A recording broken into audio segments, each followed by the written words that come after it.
Hello student, आज हम करते हैं exercise 9.1 question number 11। Question number 11 का डायग्राम को दे रखा है। क्वेश्चन का है a TV tower stand vertically on a bank of a canal. एक टीवी टावर है जो कैनल के बैंक पर यानी किनारे पर खड़ा है यानी कि लगा हुआ है। From a point on the other bank directly opposite to the tower. Tower के अपोजिट में एक पॉइंट है अदर बैंक पर। द एंगल ऑफ डेविएशन, वहां से angle of deviation of the top of the tower is 60 degree. वहां से angle of deviation दे रखा है कितना, 60 डिग्री।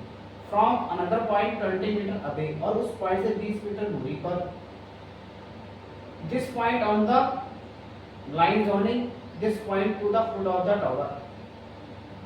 जहां से एंगल ऑफ डेविएशन 60 डिग्री होता है वहां से 20 मीटर की दूरी पर एक पॉइंट है, उसको फुट से जोड़ दिया गया है। और उस नए पॉइंट से टावर के टॉप का एंगल ऑफ एलिवेशन कितना है, 30 डिग्री।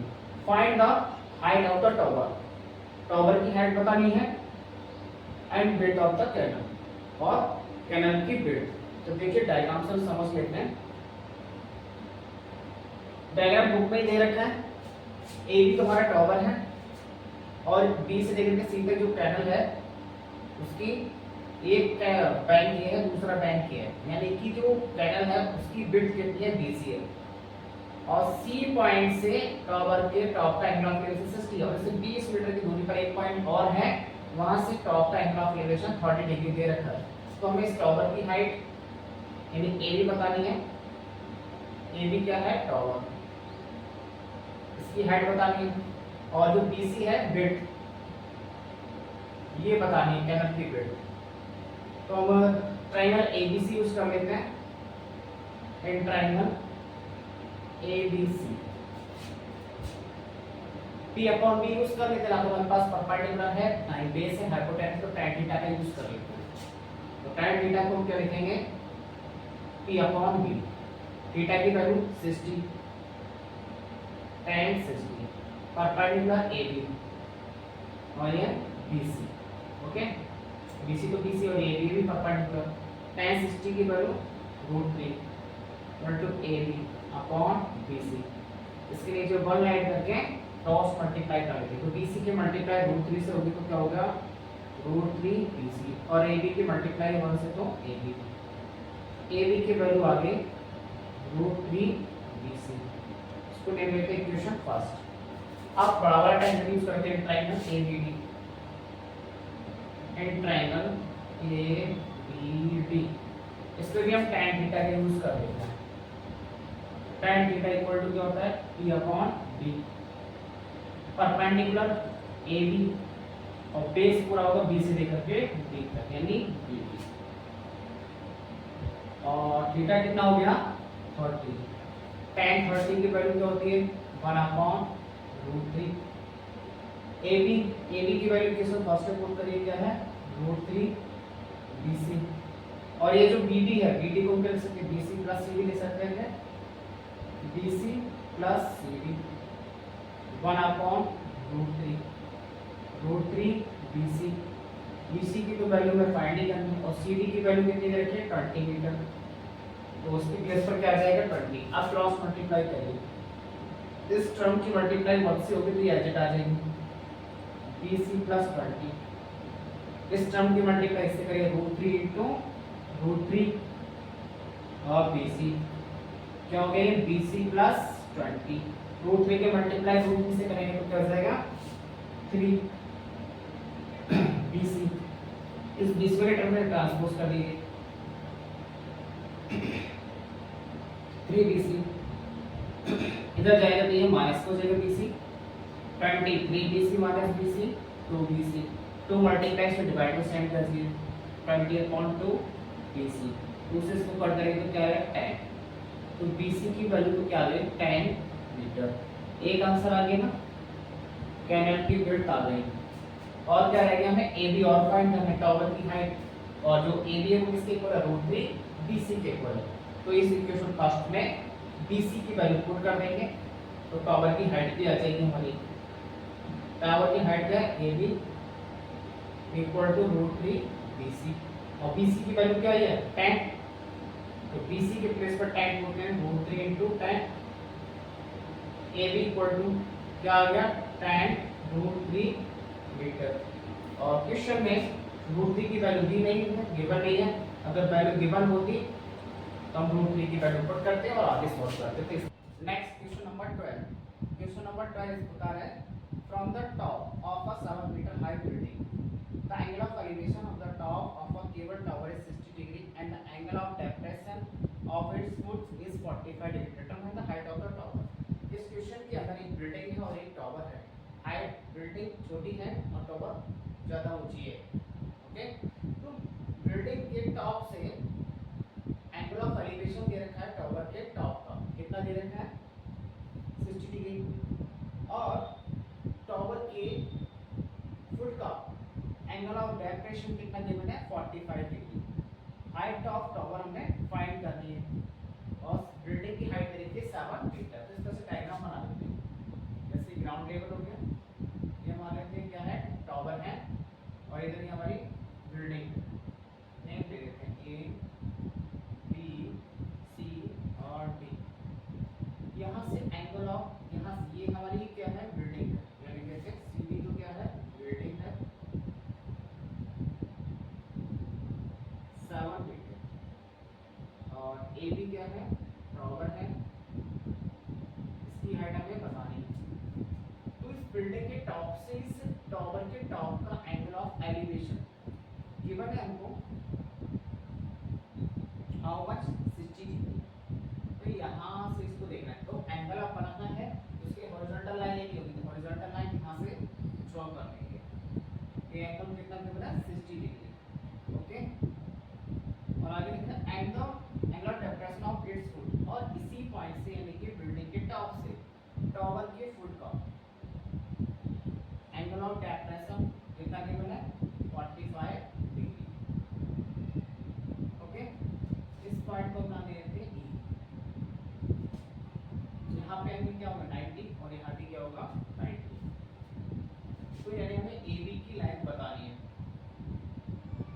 और ये जो लाइन हमें 7 मीटर गिवन है, ये 7 होगी तो इधर भी ये 7 हो जाएगी ये। ओके, अब यूज कर लेते हैं, पहले हम इस ट्रायंगल यूज करते हैं, triangle AED and triangle AED। Okay, इसमें एंगल थीटा 90 के सामने हाइपोटेनस की परपेंडिकुलर और ये बेस, तो tan थीटा यूज करते हैं। tan थीटा इक्वल टू क्या होता है P/B, थीटा 45,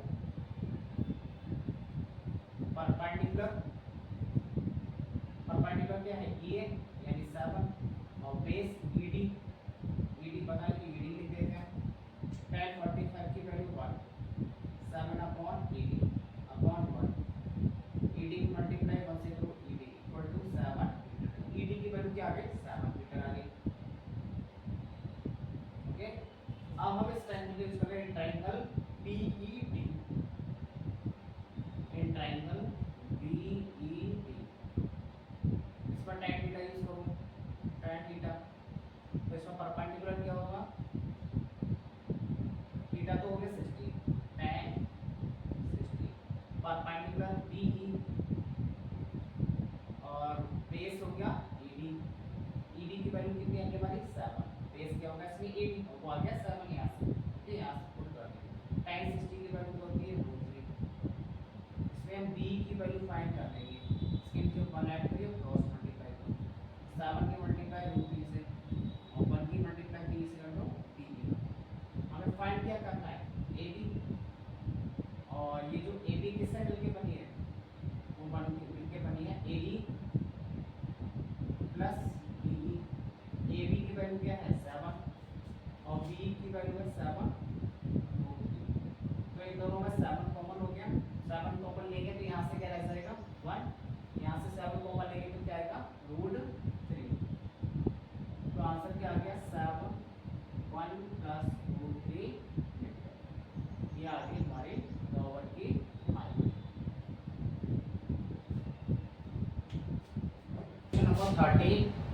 क्वेश्चन नंबर 13 इस प्रकार है, as observed from the top of a 75 meter high lighthouse from the sea level the angle of depression of two ships are 30 degree and 45 degree if one ship is exactly behind the other on the same side of lighthouse find the distance between the two ships। कहने का भाई एक सी है, समुद्र है, ठीक है, तो उसमें ऐसे वाटर लेवल हो गया और किनारे पर एक लाइट हाउस लगा है और वहां से लाइट हाउस के ऊपर लाइट होती है, वहां से जो सी आते हैं उनको लाइट शो करी जाती है, दिखाई जाती है। तो ऐसे दो शिप्स हैं आगे पीछे एक दूसरे के, ठीक है, वहां से एंगल ऑफ डेप्रेशन दे रखी है दो शिप्स के, वहां से देखा जा रहा है। तो एंगल ऑफ डेप्रेशन बनाने के लिए हॉरिजॉन्टल लाइन चाहिए, तो हॉरिजॉन्टल लाइन ले लेते हैं। तो एंगल देखिए क्या क्या दे रखे हैं, एक का एंगल तो 30 डिग्री है, दूसरे का 45 डिग्री है, ठीक है। तो ये जो पास वाला है इसका एंगल ज्यादा होगा, देखिए ऐसे बना लेते हैं। पहले ये शिप है, इसके लिए एंगल ऑफ डेप्रेशन कितना 45 डिग्री, ओके। फिर दूसरा शिप ये रहा, इसके लिए एंगल ऑफ डेप्रेशन कितना है 30 डिग्री। तो हम अल्टरनेट एंगल जानते हैं ना, जेड बनता है पैरेलल लाइंस, ये दोनों पैरेलल लाइंस होंगी, ये जो है ना पैरेलल लाइन, तो इस तरह जेड का फॉर्मेशन हो रहा है। तो अल्टरनेट इंटीरियर एंगल तो वो आपस में इक्वल होते हैं। तो ये वाला एंगल देखिए 45 है, तो ये भी कितना होगा 45 एंगल, ठीक है, अल्टरनेट इंटीरियर एंगल से। और इसी तरह से ये देखिए इस तरह से ये जेड का फॉर्मेशन हो रहा है यहाँ पे, तो ये एंगल भी कितना होगा 30। ए और बी ये कुछ शिप है, सी और डी ये सी से लेकर डी तक हमारा लाइट हाउस है। तो इन दोनों शिप्स के बीच की डिस्टेंस बतानी है हमको, find the distance between the two ships, यानी ए बी की वैल्यू फाइंड आउट करनी है। और ये जो लाइट हाउस है वो 75 मीटर हाई है, ओके। तो क्या वैल्यू फाइंड करनी है हमको, ए बी की वैल्यू बतानी है। तो हम पहले ट्रायंगल ले लेते हैं डी सी बी, यहाँ पे एंगल 90 होगा, inter triangle D C B, tan theta use कर लेंगे। tan थीटा इक्वल टू क्या होता है p अपॉन b, थीटा की वैल्यू क्या है इसमें 45, तो पुट करिए tan 45, परपेंडिकुलर CD उसकी वैल्यू 75, बेस BC, तो BC की वैल्यू इसको इजी रहने देंगे। 45 की वैल्यू क्या होती है tan 45 1, 75 upon BC upon 1, cross multiply BC के 1 से करें तो BC इक्वल टू 75 मीटर। तो BC की वैल्यू क्या हो गई 75 मीटर। हालांकि इसकी वैल्यू हमें फाइंड नहीं करनी, इसका यूज होगा। अब ट्रायंगल लेते हैं DCA,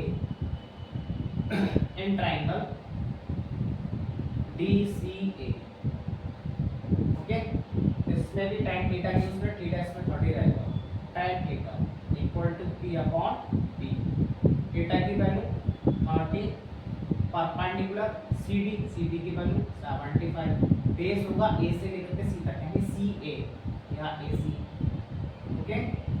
tan 30 की वैल्यू क्या होती है 1 अपॉन √3, 75 अपॉन इस AC को हम लिख लेते हैं AB plus BC, 1 upon √3 equal to 75 upon AB तो हमको फाइंड करना है, ओके, AB फाइंड करना, और BC की वैल्यू फाइंड कर चुके हैं, हाउ मच 75। अब क्रॉस मल्टीप्लाई कर लेते हैं, 1 से मल्टीप्लाई करने से कम कितनी आ जाएगी AB प्लस 75, √3 के मल्टीप्लाई 75, तो 75 √3, 75 पर ट्रांसपोज कर देते हैं, AB इक्वल टू क्या है 75 √3 माइनस 75, ओके। तो AB इक्वल टू क्या आ गया 75, तो कॉमन हो गया √3 माइनस 1, तो ये AB की वैल्यू क्या आ गई 75 √3 माइनस 1। तो ये दोनों शिप्स के बीच की क्या आ गई डिस्टेंस आ गई,